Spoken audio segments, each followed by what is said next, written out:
आज हा जो युनिकनं कार्यक्रम ठेवला आहे, या कार्यक्रमाचा मुख्य उद्देश असा की ज्यांनी यश मिळवलेलं आहे त्यांच्यासाठी जिंकणं ही एक फक्त घटना आहे, पण या घटनेतून काहीतरी आपण प्रेरणा घेऊन जर इतरांच्या मनामध्ये जेतेपदाची वृत्ती निर्माण होणार असेल तर ती वृत्ती निर्माण होणं हा अशा कार्यक्रमाचा एक मुख्य उद्देश असतो. जर माझ्या प्रवासाबाबत सांगायचं झालं तर हा माझा पहिला अटेम्प्ट होता, पहिलीच प्री होती, पहिलीच मेन्स होती आणि पहिल्या अटेम्प्टमध्ये मला ACPA पोस्ट मिळाली. आणि त्यामुळं काही लोकांचं असं मत असतं की MPSCमध्ये आल्यानंतर 4-5 वर्ष वेळ द्यावा लागतो, पहिल्या अटेम्प्टमध्ये शक्य होत नाही, दुसऱ्या अटेम्प्टमध्ये शक्य होत नाही. तर मी असं म्हणतो की हे अतिशय चुकीचं मत आहे. एक अतिशय सोपी एक्झाम आहे, थोडंसं नियोजन करून अभ्यासाचं, एक माहिती असणाऱ्या लोकांचं गाईडलाईन घेऊन जर आपण तयारी केली तर निश्चितपणे यश हमखास मिळतं.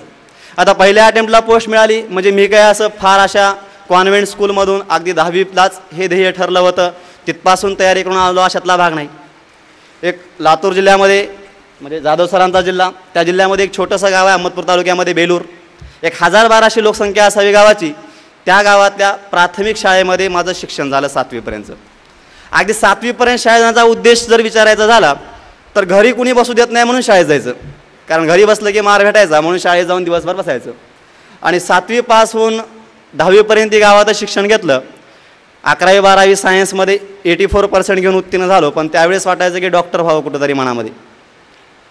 पण CETला मार्क कमी आले होते, रिपीट करू द्यावं एवढी घरची परिस्थिती नव्हती. घरच्यांना सांगितलं की आधी D.Ed कर. तर मग जे माझे 1-2 अगोदर शिक्षक बांधव सांगून गेले त्याप्रमाणे D.Ed केलो. 2010ला पहिल्यांदा शिक्षक म्हणून जॉईन झालो. आणि शिक्षक म्हणून जॉईन झाल्यानंतर ज्यावेळेस मला माझ्या इतर मित्रांचे फोन यायचे, जे डॉक्टर्स होते, जे इंजिनियर्स होते, मग मला असं वाटतं की त्यांच्या तुलनेमध्ये आपण कुठंतरी कमी पडतोय, आपल्यामध्ये क्षमता असून देखील आपण या नोकरीमध्ये अडकून पडलो आहोत. आणि मग त्यावेळेस पर्यायी मार्ग शोधायला सुरू केले. नेमकं आपल्याला इथून पुढं कसं होता येईल, आपल्याला इथून पुढं वर्ग 1 किंवा वर्ग 2चा अधिकारी कसं होता येईल. आणि त्यातून मग हे MPSC हे क्षेत्र माहिती झालं. जुलै 2011ला मी पहिल्यांदा पुण्यामध्ये आलो होतो. 12 जुलैची ती डेट होती, ज्या दिवशी मी शाळेमध्ये रजा दिली की नाही सर मला इथं काही इंटरेस्ट येत नाही ह्या जॉबमध्ये आणि मी MPSC तयारी करायला पुन्हा जाणार आहे. रजा मला सरांनी लगेच दिली, BO सर आमचे. त्यांना पहिल्यापासून वाटायचं की सायन्स थ्रू आलेला आहे, चांगला मुलगा आहे, याने काहीतरी तयारी करावी. आणि 12 जुलैला पुण्यामध्ये आलो आणि 13 जुलैला पुन्हा ठरवलं की आता आपण आज वापस निघायचं. कारण खूप क्षुल्लक होतं. सदाशिव पेठेमध्ये रूम केली होती, एका हॉस्टेलवरती थांबलो होतो. संध्याकाळी झोपलं की ढेकणाने एवढं प्रचंड चावलं की सकाळी वाटलं आता पॅक करून गावाकडे निघायचं. आणि मला असं वाटतं की MPSCचा मॅक्झिमम क्राऊड सदाशिव पेठेमध्ये राहतो आणि सगळ्यांना ही समस्या भेडसावतेच. पण पुन्हा ठरवलं की परत गेल्यानंतर काय सांगायचं शाळेमध्ये जाऊन, कारण काय सांगायचं. म्हटलं मग आलो तरी एक अटेम्प्ट देऊन जाऊ एवढा. आणि मग पुन्हा अभ्यासाला इथं सुरुवात केली. सुरुवातीला ज्यावेळेस अभ्यासाला सुरुवात केली त्यावेळेस जुना सिलेबस होता, रिटर्न एक्झाम असणार वगैरे असं काहीतरी होतं. मग ऑप्शनल सुरुवात केली होते. हिस्ट्री ठेवायचं ठरवलं आणि जगाचा इतिहास अभ्यासाला सुरुवात केली. जगाचा इतिहास अभ्यासून पूर्ण झाला की MPSCने सिलेबस चेंज केला. मग पुन्हा दुसऱ्यांदा विचार केला की आता परत गावाकडे जाऊ, आता नवीन सिलेबस येणार, आता काही शक्य नाही. घरची आपली एवढी आर्थिक परिस्थिती नाही की 2-2 वर्ष आपल्याला अर्थपुरवठा किंवा वित्तपुरवठा इथं बसून केला जाईल. आणि नेहमी मला सांगावं असं वाटतं की सर्व विद्यार्थी ग्रामीण भागामधून आले, सर्वांची आर्थिक परिस्थिती माझ्यासारखीच असावी. पण त्यांना मी एक सल्लाही देऊ इच्छितो की जगामध्ये ज्याने शून्यातून आपलं विश्व निर्माण केलं आहे त्यांच्या आयुष्याच्या बाबतीमध्ये 2 गोष्टी कॉमन आहेत. एक तरी त्यांच्या भूतकाळामध्ये त्यांनी प्रचंड हालाकीची आर्थिक परिस्थिती अनुभवली असेल किंवा एकतर त्यांनी प्रचंड अपमान सहन केला असेल. ह्या 2 गोष्टी ज्यांच्या बाबतीमध्ये कॉमन आहेत त्यांनी आपलं शून्यातून आयुष्य निर्माण केलेलं आहे. आणि जे पुढं बसलेला क्राऊड आहे मला असं वाटतं की त्यांच्या बाबतीमध्ये ही गोष्ट कॉमन आहे. त्यामुळं किती जरी तुमची आर्थिक परिस्थिती हालाकीची असली तरी पोस्ट मिळवण्यामध्ये तो मुद्दा आड येत नाही. मी MPSC केली नाही, माझी आर्थिक परिस्थिती नाही म्हणून मी केली नाही, हा मुद्दा इथं योग्य ठरत नाही. हे कारणच असू शकत नाही MPSC नाही करण्याचं. त्यामुळं तुमची परिस्थिती कशी जरी असली तरी आहे त्या परिस्थितीमध्ये अभ्यास करा, पोस्ट निश्चित मिळेल. पण अभ्यास करत असताना मला असं महत्त्वाचं वाटतं की पहिल्या सुरू त्याचं अगोदर नियोजन करा. कारण ज्याप्रमाणे आपण एखाद्या गोष्टीचं नियोजन करू त्याप्रमाणे आपल्याला यश मिळत असतं. नेहमी असं म्हटलं जातं की माणसं अपयशाचं नियोजन कधीच करत नाहीत, पण ती यशाचं नियोजन करण्यामध्ये अपयशी ठरतात, म्हणून वारंवार त्यांना अपयश मिळत असतं. त्यामुळे अगोदर प्लॅनिंग करा. नियोजन करायचं म्हणजे असं नियोजन नाही की सकाळी मी 7ला उठणार, 7ला लायब्ररी जाणार, संध्याकाळी 9पर्यंत काय करणार. असं नियोजन मीही बऱ्याच वेळेस केलं, पण ते दुसऱ्या दिवशी तोडलेलं आहे. कारण 7ला लायब्ररी जायचे, जर 7:30ला आपण उठलो तर आपण काय करतो, आजचा दिवस गेला आता पुन्हा उद्यापासून सुरू करू, कारण 7ला जायचं होतं ना. त्यामुळे असं नियोजन नसावं. नियोजन हे रिजिड, थोडंसं फ्लेक्झिबल करा. मी 15 दिवसामध्ये काय करणार आहे, महिन्यामध्ये काय करणार आहे, 2 महिन्यामध्ये कुठला सब्जेक्ट कव्हर असेल, या पद्धतीने जर केलं, एखादा दिवस जरी मध्ये वाया गेला तर तो तुम्हाला मेकओव्हर करता येतो. आणि नियोजन करताना क्षमतांची जाण ठेवा. त्यावेळेस आपल्यामधल्या कॅपॅसिटी ओळखल्या पाहिजेत, भान ठेवून नियोजन केलं पाहिजे. असं म्हटलं जातं की नियोजन भान ठेवून करा आणि बेभान होऊन कामाला लागा. आपलं उलटं असतं, आपण नियोजन बेभान होऊन करतो आणि पुन्हा भान ठेवून कामाला लागतो. असं नको. एक उदाहरण सांगतो नियोजनाच्या बाबतीमध्ये, म्हणजे भान ठेवून नियोजन कसं करायचं. 2 उदाहरण सांगतो. पहिलं एक उदाहरण, एक कोल्हा असतो. कोल्हा जंगलामधला प्राणी माहिती आहे. आणि सकाळी सूर्य पूर्वेला उगवला की सूर्य उगवल्या तो दक्षिणेकडे तोंड करून उभा राहिलेला असतो. आणि मग आपल्या सावलीकडे पाहतो, पूर्वेला सूर्य उगवलेला आहे, सावली प्रचंड लांबवर पडलेली असती. त्याला वाटतं आपण जंगलातला सगळ्यात मोठा प्राणी आहोत सध्या. आणि तो सकाळी एक वाक्य म्हणतो, आता प्रचंड भूक लागली आहे, नाश्त्यासाठी वाघ किंवा हत्ती मारून खाऊ. आणि दुपारपर्यंत जंगलामध्ये भटकायला लागतो. त्याला काही वाघ किंवा हत्ती मारणं शक्य होत नाही. दुपारी 12 वाजता सूर्य माथ्यावरती येतो, सावलीकडे पाहतो, सावली पायात येऊन पडलेली असते. पुन्हा एक वाक्य उद्गारतो, आता उंदीर पण चालेल, कारण वाघ किंवा हत्ती मारणं हे शक्य झालं नाही. ही झाली कोल्ह्याची गोष्ट. का तर त्याने भान ठेवून नियोजन केलं नाही, आपल्या क्षमता ओळखल्या नाहीत. दुसरं एक उदाहरण आहे, एक छोटीशी गोगलगाय असते.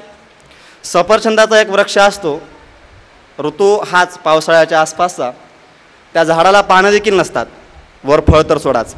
आणि ती गोगलगाय त्या सफरचंदाच्या झाडावर चढायला सुरुवात करते. त्या झाडावर शेड्यावरती एक चिमणी बसलेली असते. ती चिमणी त्या गोगलगाईला म्हणते, काय मूर्ख आहेस का तू, आत्तापासून या झाडावर चढायला वेळ घालवत आहेस, यावरती सफरचंद सोड, एक पान देखील नाही, तुला झाडावरती येऊन काहीच मिळणार नाही. त्यावेळेस ती गोगलगाय त्या चिमणीला उद्देशून म्हणते, मला तुझ्यासारखे पंख नाहीत की जी सफरचंद लागल्या मी तिथे येऊन बसून सफरचंद खाऊ शकेल. मला माझ्या क्षमता माहिती आहेत. मी या झाडावर जर आज चढायला सुरुवात केली तर वसंत ऋतूमध्ये जेव्हा यावरती सफरचंद असतील तेव्हा मी तिथं पोहोचेन.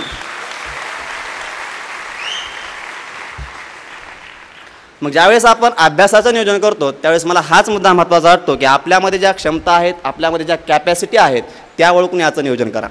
सरांनी आत्ताच सांगितलं की अभ्यास किती तास करावा हा प्रश्नच होऊ शकत नाही. तो प्रत्येकांच्या क्षमतांचा भाग आहे. कुणाला 4 तास करून मिळेल, कुणाला 6 तास करून मिळेल, कुणाला 8 तास करून मिळेल. ह्याचा काय असा एक फॉर्म्युला नाही. असं कोणी सांगू शकत नाही की दररोज 10 तास अभ्यास करा, 100% तुम्ही डेप्युटी कलेक्टर किंवा DYSP किंवा तहसीलदार व्हाल.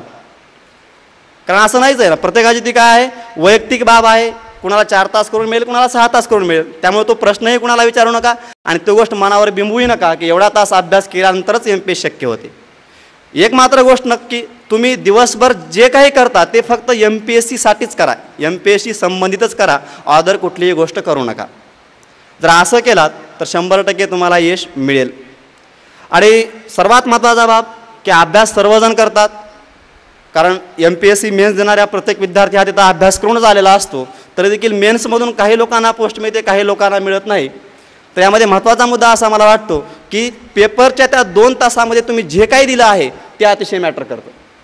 आज मी स्पष्टपणे सांगतो, मी इथं येऊन बोलतोय, माझ्यापेक्षा जास्त अभ्यास असणारे काही मुलं या हॉलमध्ये असतील, पण कुठंतरी त्या 2 तासामध्ये आपल्याला प्रेशर हँडल करता आलं नाही. प्रेशर असावं पण ते परफॉर्मन्स प्रेशर असावं. आपलं पेपरला गेले की फक्त परफॉर्मन्स हा बिघडतो, फक्त प्रेशरच कायम राहतं, तसं नसावं. त्या 2 तासामध्ये कुठल्या मानसिकतेनं किती चांगल्या पद्धतीने तुम्ही पेपर सोडवता यावरती बरंच काही डिपेंड आहे. उदाहरणे तुम्ही पेपर 3 ह्यावेळेस सगळ्यांसाठी हार्ड होता, माझ्यासाठी हार्ड होता. मी पेपर 2 सोडवायला सुरुवात केला, ठरवलं होतं अगोदर जेवढे कॉन्फिडेंटली येतात तेवढे सोडवायचे आहेत. पेपर 3ला सुरुवात केली, मला जेवढे कॉन्फिडेंटली माहीत आहेत तेवढे सोडवावं. 20 प्रश्नापर्यंत सॉल्व केले आणि कॉन्फिडन्स सोडले होते 2, 18 स्किप केले होते. पुन्हा पहिल्यापासून आलो, म्हणलं आता काहीतरी चुकतंय. अख्खा जर पेपर आपण चालत गेलो तर 20 ते 30 प्रश्न ओळखीचे निघतील. आता कॅल्क्युलेटेड रिस्क घेऊन पेपर सोडवायला काही हरकत नाही. आणि तेवढी रिस्क घेतली, जनरल लॉजिक वापरलं आणि पेपर 3मध्ये पण चांगला स्कोर आला. 78 काहीतरी स्कोर होता, कटअपच्या खूप वर होतो सेफ मोडमध्ये. म्हणजे मानसिकता जी आहे ही आपली कुठंही तो पेपर सोडवत असताना कॉन्फिडन्स जो आहे तो लूज झाला नाही पाहिजे. पूर्ण अभ्यास करा, 100% अभ्यास करा आणि पेपरला जाताना असा विचार करा की मी जे वाचते ते परीक्षेमध्ये काहीच येणार नाही, मला फक्त जनरल लॉजिकवर सोडवायचं आहे. म्हणजे असा जर विचार करून गेलात तर जे अननोन प्रश्न आहेत, सिरियलनं 5 आले, सिरियलनं 10 आले, जे तुम्हाला माहितीच नाहीत, अशा वेळेस देखील तुमचा कॉन्फिडन्स जेणेकरून लूज होणार नाही, हे मला महत्त्वाचं वाटतं. आणि शेवटी आता तुम्हाला यशाचा मार्ग सांगावा एवढा अनुभव काही माझ्याकडे नाही, पण शेवटी विवेकानंदाचं एक वाक्य आहे, ज्याने तिथं यशाचा मार्ग सांगितला आहे, तेवढा एक मार्ग तुम्हाला मी सांगतो आणि मी माझी जागा घेतो. विवेकानंद एका ठिकाणी असं म्हणतात, take up one idea at a one time. एका वेळेस एकच गोष्ट, एकच ध्येय निश्चित करा. Make that one idea your life. ती एकच गोष्ट तुमचं जीवन बनली पाहिजे. जगायचं तर त्याचसाठी आणि मरायचं तर त्याचसाठी, एवढं तुमचं डिसाईड झालं पाहिजे. Let your